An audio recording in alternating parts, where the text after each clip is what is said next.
పైన కరకరలాడుతూ లోపల మృదువుగా ఉండే దిబ్బ రొట్టెలను ఎలా చేసుకోవాలో ఈ వీడియోలో చూపిస్తున్నాను. Welcome to my channel Vantalammi.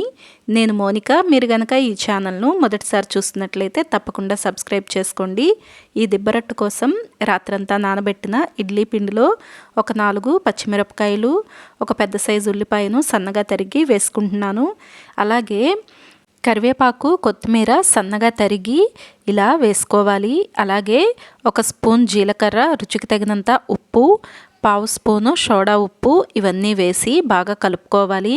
ఇలా మొత్తం కలిసిన తర్వాత మీకు అవసరం అనుకుంటే కొద్దిగా నీళ్లను కూడా యాడ్ చేసుకోండి. నేను తీసుకున్న కన్సిస్టెన్సీ పిండి సరిపోయింది కాబట్టి నేను నీళ్లు వేసుకోవట్లేదు. తర్వాత స్టవ్ పై అడుగు మందంగా ఉన్న ప్యాన్ పెట్టుకుని దానిలో 1.25 స్పూన్లు ఆయిల్ వేస్తున్నాను. ఈ ఆయిల్ వేడెక్కిన తర్వాత ఒక 4 గరిటెలు పిండి వేసుకుని ఇలా కాస్త అడ్జస్ట్ చేసుకోండి. మనకు ఈ దిబ్బ రొట్టె అనేది మందంగానే ఉంటుంది కాబట్టి కాస్త మందంగానే వేసుకోండి. ఆ తర్వాత ఇలా మూత పెట్టేసి స్టవ్ని లో ఫ్లేమ్లో మాత్రమే ఉంచుకుని 15 నిమిషాల పాటు ఇలా కుక్ చేసుకోండి. తర్వాత రెండో వైపుకి టర్న్ చేసుకుని ఇలాగే స్టవ్ని లో ఫ్లేమ్లో ఉంచుకుని మూత పెట్టేసి మరొక 10 నిమిషాల పాటు మనం కుక్ చేస్తే మనకు రెండు వైపులా కూడా చక్కగా ఎర్రగా కాలిందండి. ఇలా పక్కకు తీసేసుకుని ఇంకొకసారి ఇలాగే పిండిని పోసుకుని మరొక దిబ్బ రొట్టెకి రెడీ చేసుకుందాము.